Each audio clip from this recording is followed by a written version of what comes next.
Well, good evening and welcome to the November 17th version of the Community Development Committee meeting. I'm glad you're all here. We'll start out the way we usually do with a roll call.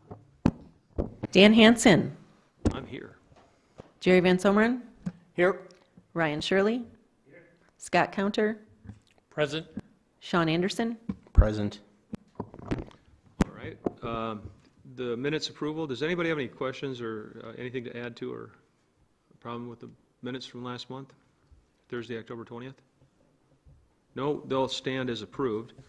Public comment. And we'll have public comment on any item on or off the agenda, but we will have a public hearing on the upcoming setback reduction. So if you're going to talk about that, we can wait for the public hearing. So public comment? No. All right, so we'll move on to the public hearing, and we'll ask Mr. Wozniak to start with a staff report.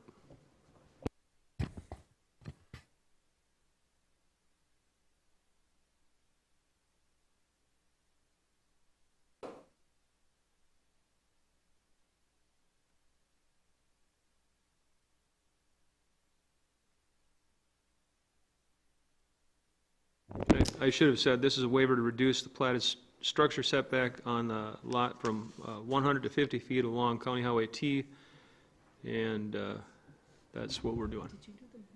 Very good. Thank you. Committee members, you're being asked to consider a setback reduction waiver this morning, or this afternoon, I should say, from Stephen Stair at 1783 96th Ave in Hammond and town of Hammond, and this is legally described as Lot 59, Pleasant Hills First Edition, and as is customary, you've been provided a copy of the staff report and the application for this setback waiver request. This is a pre-2006 plat, and the setback, the 100-foot setback along County Highway T was included in the plat. This is a corner lot, and I would note that it did not have the 100-foot setback along 96th Ave, the street that runs into the subdivision that Mr. Store's property gets access from. I'm not going to read through, but we've included the customary slide that we have that indicates the history of structure setback lines and why the process requires committee consideration to approve the waiver, because it's a subdivision ordinance requirement, and also that there's a requirement that a correction instrument be prepared if it's approved by a land surveyor and filed on the property, essentially officially changing on the plat the setback requirement from the 100 to the 50-foot requirement from the road right-of-way, in this case from the county road. Again, the applicant's request involves Lot 59 in the plat of Pleasant Hills First Edition, actually, and asking to change that 100-foot requirement from the county T right-of-way so that he can build an accessory structure on the property that would actually exceed the 50-foot requirement, but fall just within the 100-foot current 100-foot setback. Just to give you a little visual, County Road T to the right of this slide, and 96th Ave on the north side of the lot. And I would note that The lot immediately to the north, the corner lot on the other side of 96, there was a similar setback waiver approved in 2020, and a building, which I'll show you a picture of, was constructed 50 feet from the right-of-way of County Highway T. Really, this is pretty straightforward. Looking at the lot, it's the most logical location for an accessory structure that the applicant wishes to construct. And again, a similar setback waiver request was approved for the property across the street from this one, and the accessory structure has since been built on that property with no negative consequences. There is no concerns about interference with sight lines at the intersection of 96th Ave and County Highway T with this request. This drawing indicates we've superimposed approximate location of the building with the red line being what 50-foot setback would be. The yellow line on here is the current 100-foot setback from the County Highway T right-of-way. And as you can see, the building would encroach within that 100 as proposed, but exceed the 50-foot minimum. And there is a sanitary drain field that actually is between the County T right-of-way and the where the proposed building would be. And to meet the setback from that drain field area, they would have to site the building well within the well beyond the 50 feet, a 50-foot minimum. Just to give you a sense, this is a photo of the site. You can see some stakes out here, which illustrates where the building would be located.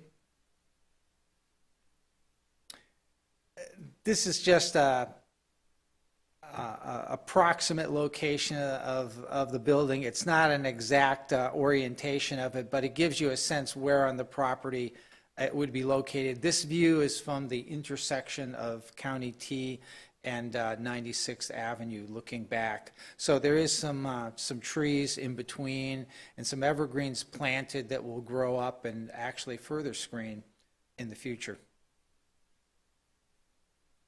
This is the building I referenced across the street where a setback waiver was granted. You can see County Highway T in the background, and this building, just for reference purposes, was set back 50 feet from the County T right-of-way. We haven't received any comments from the town of Hammond on this request. I did include a slide that references the standards considered when reviewing these setback waivers. I know committee members, you've seen this before, and I won't read through this, but if you have any questions, I can answer them.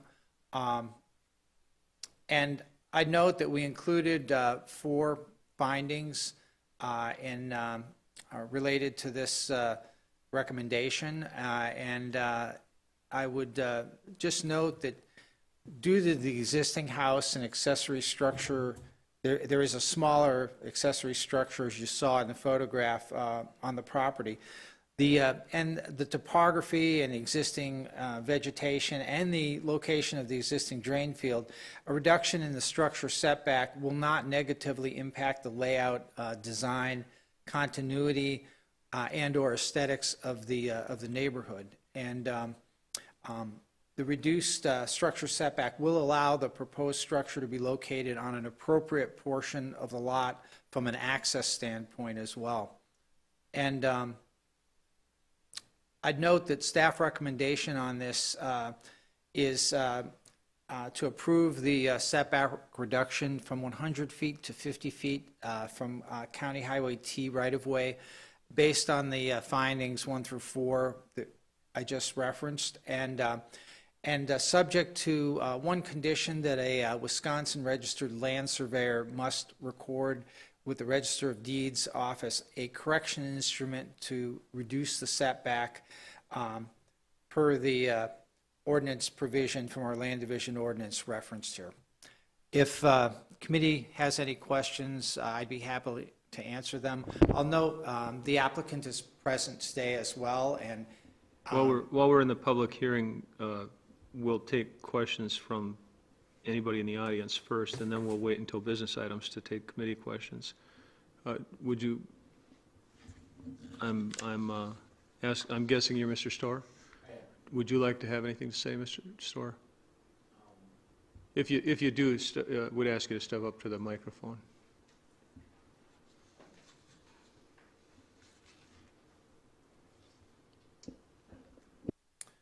Stephen Storr, 1783 96th Avenue, Hammond.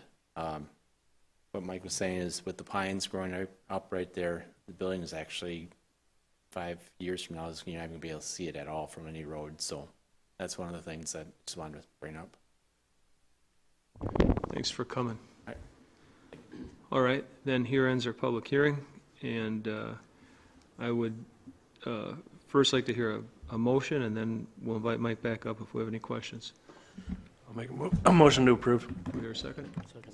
Okay, does anybody have any questions for Mike or discussion? The only question I have, is there a reason why the town of Hammond has not provided any comment at this time? Is this atypical of the town of Hammond, or why is it they've remained silent? the towns do not always comment on these items. We give them the opportunity to comment, and the applications are mailed out after we receive them. We have a review period, and then we mail it out once we determine it's complete, and the town has a number of weeks to respond, and sometimes they do. If they don't have any issues, sometimes we don't hear from them. Thanks, Mike. Any other questions? Very good. Seeing none, we'll put it to a vote. All in favor, say aye. Aye. Aye. Any opposed, same sign. The motion passes. Thank you very much. Business item number 2, consideration of the UW Extension 2023 contract, and we'll ask Ken to introduce this.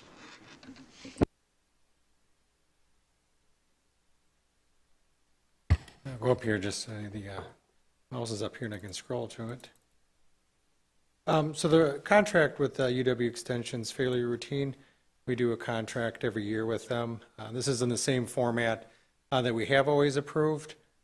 Just out of transparency, I wanted to make sure I shared it with you so you understand basically the services that we're purchasing, which match right to the penny to what we budgeted. So the 4-H programmer, educator at 1 FTE, health and well-being extension educator at 1 FTE, and then we have some split FTEs that we share with other counties. So this is the layout of the contract that we have with them. And then Kristen Bruder is here also. If you have any specific questions about what these services are, she'd be able to explain them much better than I would. Any questions to the format, though, or what we're getting for our services?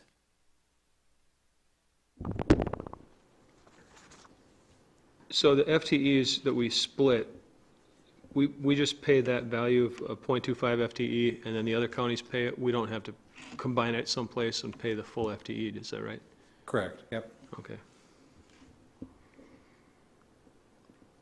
I'm sure everybody took the time to read through this earlier, and it's pretty straightforward.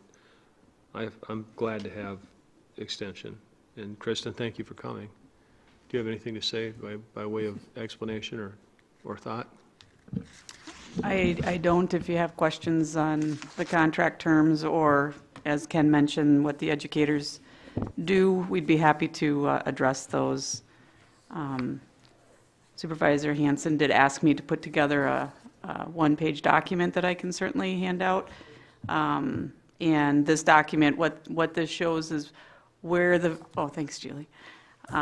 What the some of the value added that we are offering and currently working with county departments, so within the county government, and also just some other resources that we can provide departments if they so choose. A lot of times we tailor these to the county department ask. So you'll see in just each of these program areas some of the areas that we're programming with and some of the areas we're partnering with and offering services for. So wanted to kind of bring that to your attention as well, that not only do we serve the community, but we also work with county departments on helping within their infrastructure, but then also partnering with them with some community needs for families, youth, agriculture, organizations, communities, et cetera. And if I could add on the top, I put two URL links. The first one is a county partnership guidance document. You can find that on the About Us portion of the website. And what that is, it was developed about a couple of years ago to give you a better understanding of the partnership between Extension and the county. And what that does is it helps to talk a little bit more about the terms of the contract and some of the history behind that. So if that's of interest to you, that's on the website for you to view. It's like 7 or 8 pages long, so I did not print it for you all. So, and then of course, with the programs that you have offered, I did put our website on there. You can go in there and you can read just some of the big overarching areas that we serve and cover, and then of course we tailor that to the counties. And of course, if you have comments or questions for Kristen, or Kristen's going to be replaced and we're going to get introduced to the new area director next month, you're welcome to forward those to the Extension email, or you can get a hold of Ellen or me, and we'll help you find that new area director if it happens that you have a question before next month. So, and we wish you well. Yep.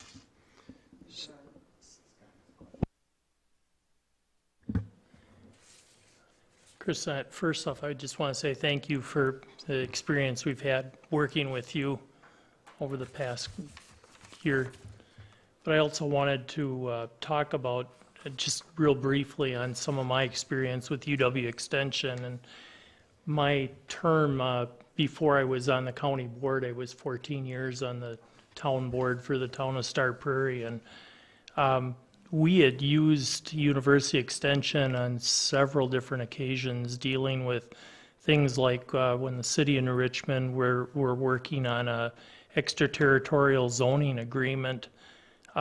We went for the university's help, University Extension help, because we looked at them as an unbiased third party, where they weren't being hired by any of the municipalities, and they were able to bring in input that was very beneficial. Now, the agreement didn't go anywhere at the time because the city found a different way around it using extraterritorial plat review authority, but that's a different story. But the ability to have that asset as an unbiased third party being used by the communities was an asset.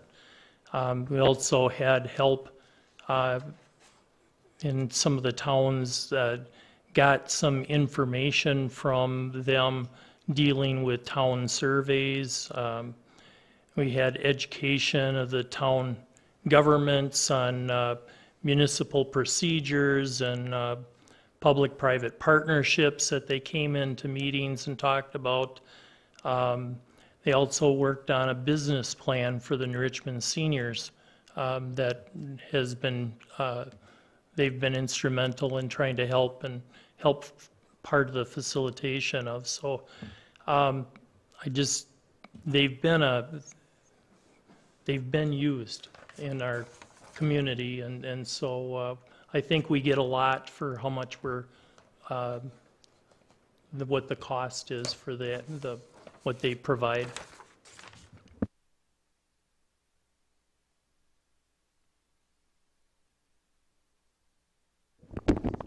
I'd note, when I read through the contract, oh, Jerry, did you have something? Go ahead. Are all of these services being used, or are they, it's easy to put a list of services, but are people using them, or are they, I don't know much about this, and that's why I asked that question. Yes. So not all of the services are, and these are some of the areas where the staff that you currently have here in your county, they are either trained or have skill sets here. And so they'll work with the departments, and if that's something the departments want, then, we'll certainly bring those forward. There are a number of value-added areas that if the educators don't have that expertise, then we work with the program area, and we may bring somebody else in to work through that. And so I'm thinking about some of the municipalities and some of the counties, or some of the townships. Carl Green, who's local government, he comes to this area quite often to work with some of our local municipalities, and because we don't necessarily have that educator, but we can certainly give that service. So that's why I mentioned on here, tailored needs. It's not, and it's not exhaustive, because typically if somebody comes forward with a request, we'll do what we can to bring resources to that request as best we can, and with the resources that we have. So it's a conversation and a relationship, and that's kind of how we operate in the counties, and why you have your local educators. So yes, they're employed by UW-Madison Division of Extension, but they live and work right here in the communities.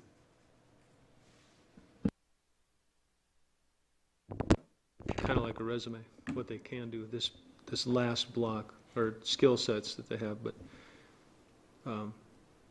the educators themselves are in the categories and the highlighted the headings. But Ken, do you have an answer for that? We use these educators. Yeah, we use them. Actually, looking at the list, I was thinking of a few new uses, too. So what I was starting to say is that I'd glanced over this contract once before, a couple of years ago, and I had forgotten how thorough this is, that it includes insurance, it talks about employee personnel rules, holding county employees and state employees, university extension employees accountable, and it's a good thorough contract. So I'm real pleased with how tight it is, so I just wanted to add that.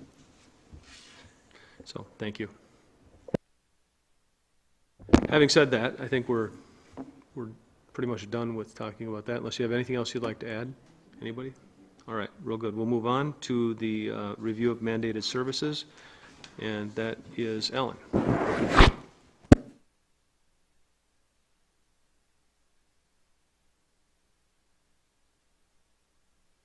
So hopefully you've all had a chance to look that over, because you can't see anything up there. She would like me to, but so basically, just to kind of summarize, they're broken up into just a few areas. There's our part. Oh, I'm sorry. Go ahead. Yeah, I just have a point of inquiry. I'm just wondering whether we have to actually vote on the contract or not. Oh, I don't know. No, this is Ken. Yeah, I mean, you can. The county board has already authorized the funding for it, so it's a matter of format now. I'm the signature on the contract, so as long as you guys aren't asking me to change anything, it's probably fine. You're perfectly welcome to vote on it also, though, just to show your support for it. Or if there's a split support on it, that's fine, too. I'm personally fine with it as is. I was just clarifying. Yeah, so procedurally, you have the ability to intercede, but barring any interceding, I'm going to proceed with the signing of the contract. I thought it would be good to bring it in because we've had the special advocate, the court-appointed special advocate. There was a contract that's a brand-new contract that had come in, and with the emphasis on that, this is another contract that we have, so I just thought we'd want to focus on. No, I appreciate that. Yeah, other contracts with other organizations that we have relationships with, so that we could just start having transparency with those things. Yeah, awesome. Yeah. So, back to you. Okay. Thank you, Sean. So, as I said, I've broken them up into a couple of categories. So basically, we have the dams that we are required to maintain. They are the dams that are part of the flood control project Army Corps of Engineers did back in the 70s, that also created Glen Hills County Park. And so we maintain those. It's kind of, there's a line item in our budgets, and we also maintain, due to a contractual relationship, the lower power dam, as it's officially called, that creates Lake Malibu in North Hudson. And we don't actually do any maintenance. The City of Hudson is part of the agreement, has all operation and maintenance responsibility. We just pay the bill. Any questions on those two? Okay. The outdoor, Yeah, we have a okay. question. Yeah, Scott. With the maintenance of the dams, overall, if there becomes defects and things, or do we have replacement then, costs that we would have to bear, or how does that work? Yes, we do. The lower power dam, the Lake Malibu one, was rebuilt 2 years ago. It was done during 2020. That project cost, about $80,000, I want to say. I actually did the majority of the work because the other communities, since they only pay about 20 or 25%, they really didn't have much interest in it. So I did the majority of the work to apply for a grant that paid for 50% of it, and then of the total cost, the City of Hudson handled all the arrangements and hired the contractor, and it had to be, like I said, a lot of work to bring it up to code. In the past couple of years, we've done work on all of the Glen Hills dams are over 50 years old. And so we've been doing repairs on them the last few years, and every year they get inspected. And when they do, they seem to find something new every time I turn around. But I think we're caught up now. And we also have a variety of other things we do. For instance, we have to maintain an emergency operations plan on every single dam, plus we have dam breach mapping that has to be kept up to date, and other things like that. All that information is stored in our emergency action plan for the county, and we have various staff that are ready to move, and we have a variety of steps we take. So we've got all those kind of things we do. Plus, dams can't have any trees or anything growing on them. They're all earthen dams, not the Lake Mount, not the lower power dam. But all the Glen Hills ones are earthen, and so we have a mowing contract. We have them mowed. We used to try to do it in-house, and in order to do it more efficiently and you have less staff time taken up with it, we've been contracting it for the majority of my leadership as a director. Other things like that. We have maintained and replaced grates. We've cleaned out, we had a big project we did recently where we had to have the outfall pipe at the main dam, number 10 in Glen Hills Park, completely redone. Concrete does rot. Most of you know that, but not everybody does. But concrete at 50 years old starts to rot, and you do have to do a lot of repair. So.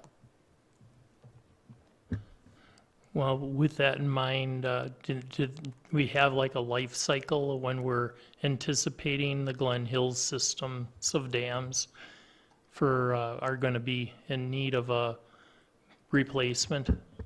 No, I don't think these dams, as long as we do the appropriate maintenance, and we actually have been complimented that there are flood control projects all over the state of Wisconsin. There are counties with as many as 43 dams. And in many cases, they aren't being maintained. And we have always maintained ours and kept them well taken care of. We have records going all the way back. So I don't think that these will fail because we've been doing that. The parts of them fail, the pieces, like the overflow and the outfall and that kind of thing. But, and of course, they could fail at these high water events we've been having and these extreme events.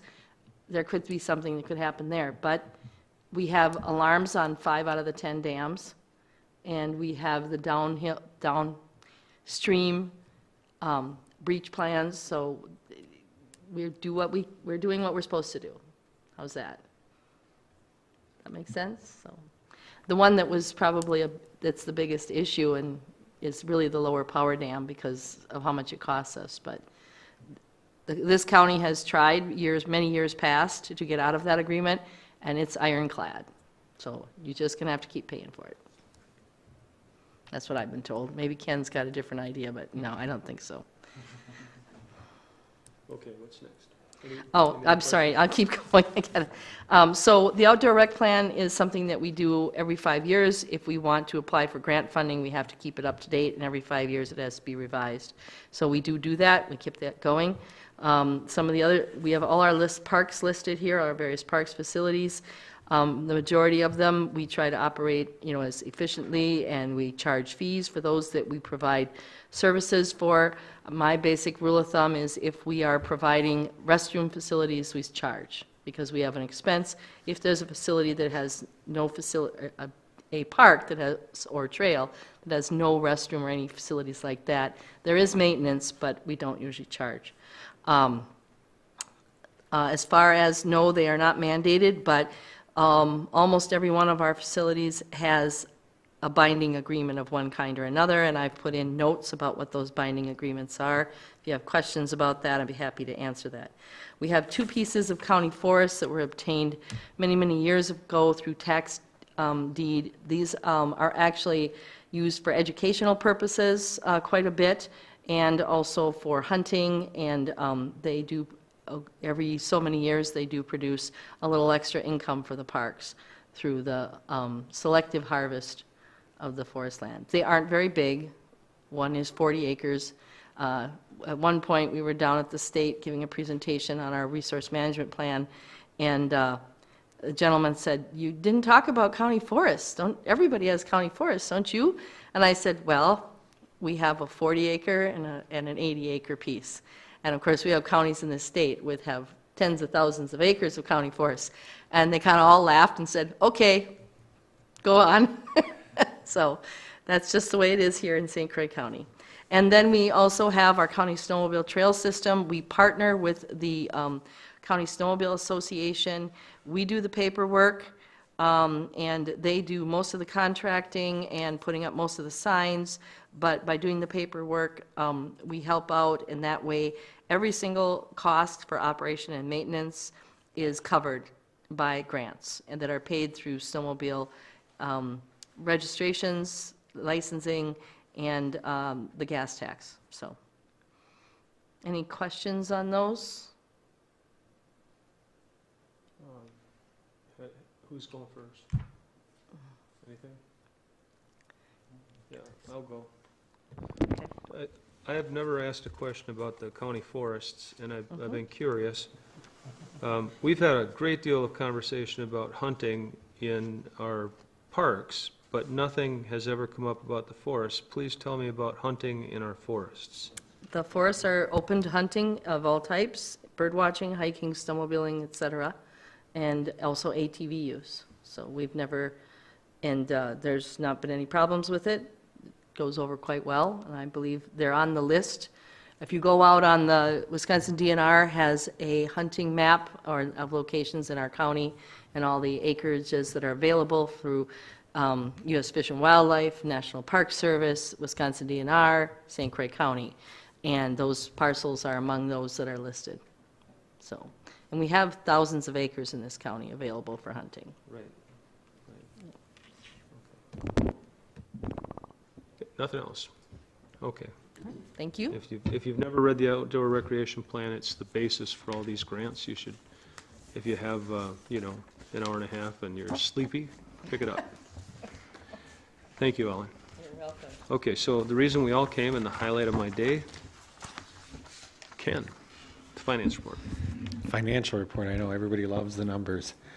I thought I would just sort of highlight tonight the revenues. So we're through October, that's where the financial report goes, through 10 months with 2 months left. So when we look at the Register of Deeds, they've pulled in $932,925 was budgeted.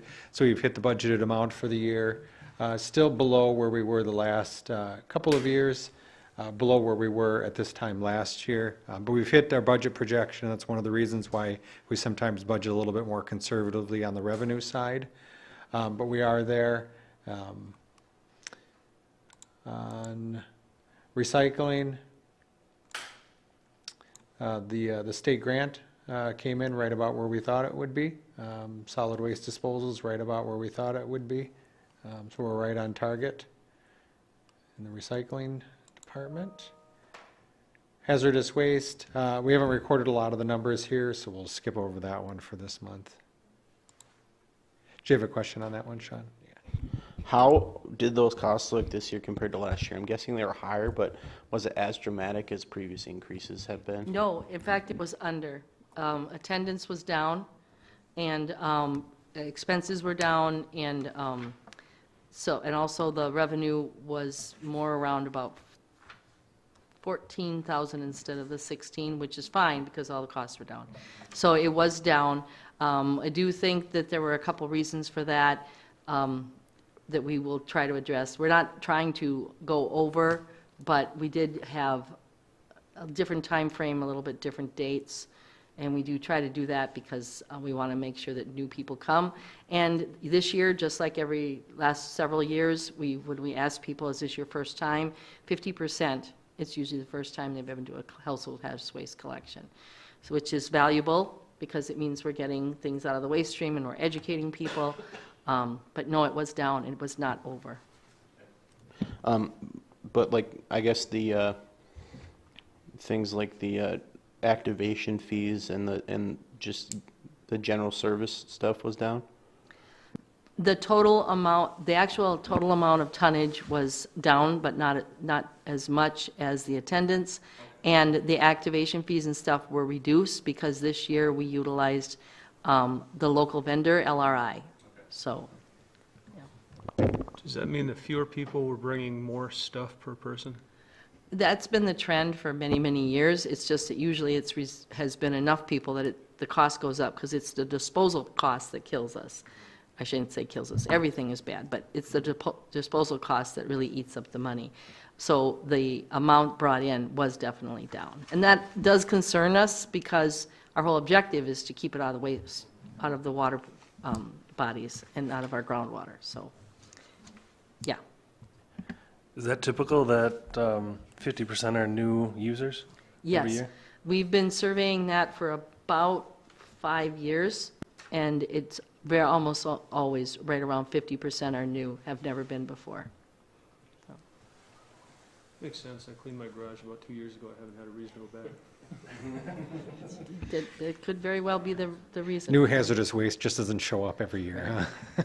But like I said before, we did get really, you never know. Like, for instance, I don't know how much that particular thing was, but someone bought in a drum, literally the old-fashioned drum, that was probably, they thought, something really nasty. The chemists at the site opened it and closed it as fast as they could and didn't want anything to do with it. Immediately moved it out to the truck because it was that dangerous.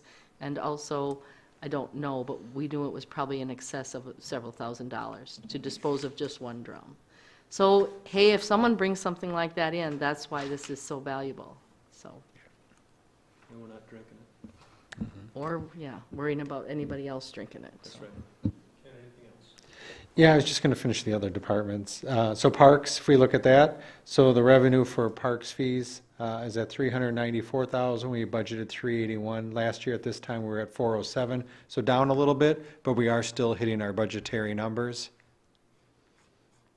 So that's good. Fairgrounds is just an in and out. UW Extension, they're hitting their budgetary number. I think that's about it. There's some grants that we haven't received within Resource Land and Water yet. Land Information Grant is over budget. We've received more than we'd planned. Yeah. And then zoning, parks and fees, they're on target to hit budgeted amount by the end of the year.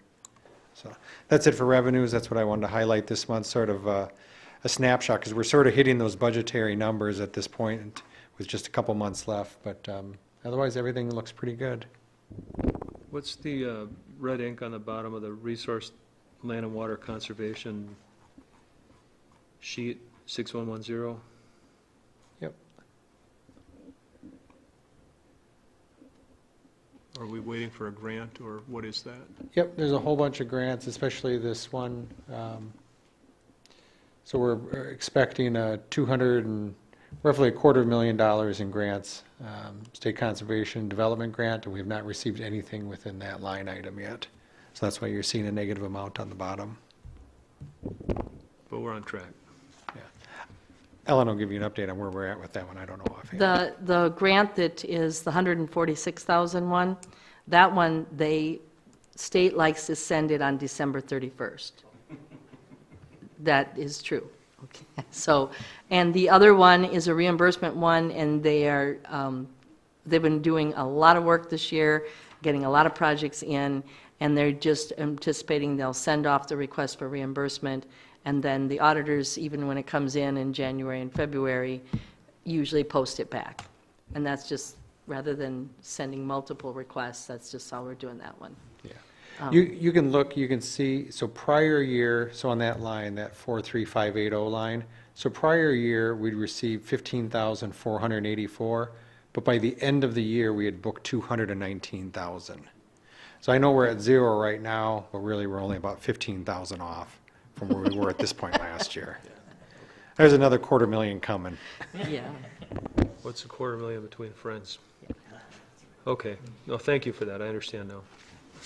All right, anybody have any other questions? Thank you. Very good. Announcements and correspondence? So we have just a reminder that the tree sale is going on. The tree sale is going really well. The first 3 days it was open, we sold $36,000 worth of trees. So that's good. We'll be hitting our revenues on that line item because they always come in November, December, so. Oh, go ahead, yeah. Oh, I was just wondering if you had more of those flyers. Absolutely, pass it on down. Anybody else want one? Yep, there you go, that's why I brought them. Do you have any blueberry bushes? I don't know, you'd have to check and see. I will. I haven't looked at it that closely, so. Okay. So that was one announcement. Another announcement is a quick update on our Glen Hills Group Camp, which, if you watch, this was taken yesterday. Church music. We didn't do that music, so.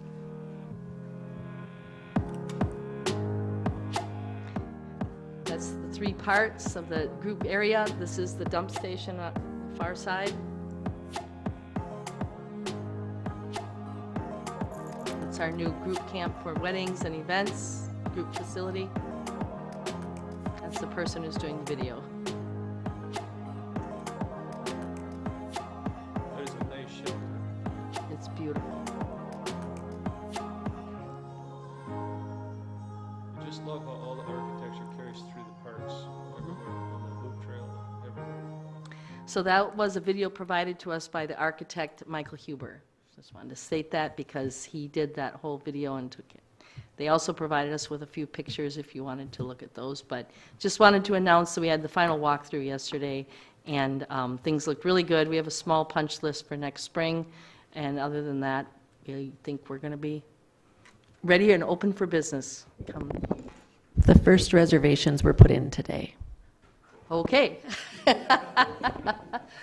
And And to Dan's point, I mean, the credit for the consistency through the parks really is to the staff that have worked on this over the years and the county board that authorized a design grouping of templates to be generated and used so that as we develop parks into the future, we have those templates that we can plug in and use. So a lot of support by the elected officials and a lot of work by the staff went into making all of that look pretty.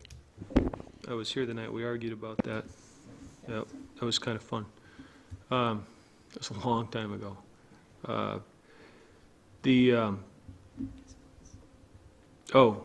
Announcements, any other announcements? That's what I was going to ask. not that I'm aware of, no. All right. How about requests for future agenda items? review the implications and whether we should lobby the state to make some standard proceedings, specifically zoning setback waiver adjustments. Streamline, Streamlined, yeah, to streamline that. reduce the requirements, and then maybe an explanation of why we do the process that we do, Yeah, and the can we make it implicate, easier? and the implications of changing it. Yeah. Do you understand? You said implications, I'm sorry. So why the current process is the way it is, and what the implications would be if the state were to change it. On the waiver setbacks, Yes, anything else? just that specifically. Okay, Because that just seems pretty, like it's going from the old standard to the new standards. It seems like to me, it just seems like a pretty simple thing to, haven't seen one yet that we didn't approve. It kind of seems like it doesn't need the formal review, so but This- maybe I'm missing something, right? you're So- not, and I'll give a thorough explanation, but the staff 100% agree with you. Okay. And maybe there could be something in there, I'll bring it up next month, but. Sean and I had a very, very brief sidebar about this earlier, and I said this has to come up as an agenda item because we can't discuss it, it's not on our agenda tonight. But Yeah. it would be great to have you and Mike talk about it and a real thorough picture of what you guys go through and why property owners have to go through what they go through. Because we'd like to see it easier. And thank you for coming, by the way. All right, any other requests for future agenda items? Okay, and as always, you're welcome to send those to Ellen or to me or to Ken or Santa Claus, and we'll get them on the agenda. So next month's meeting is December 22nd, excuse me, 15th, excuse me, sorry. So we do have two rezonings, so we have to have hearings and we have to have the meeting. Just if you're wondering because of the holidays. Just thought I'd let you know that now. I don't remember ever canceling a December meeting, so. No. No, July, but not December. Okay, that being said, we will adjourn this meeting. Everybody have a nice evening. Good night.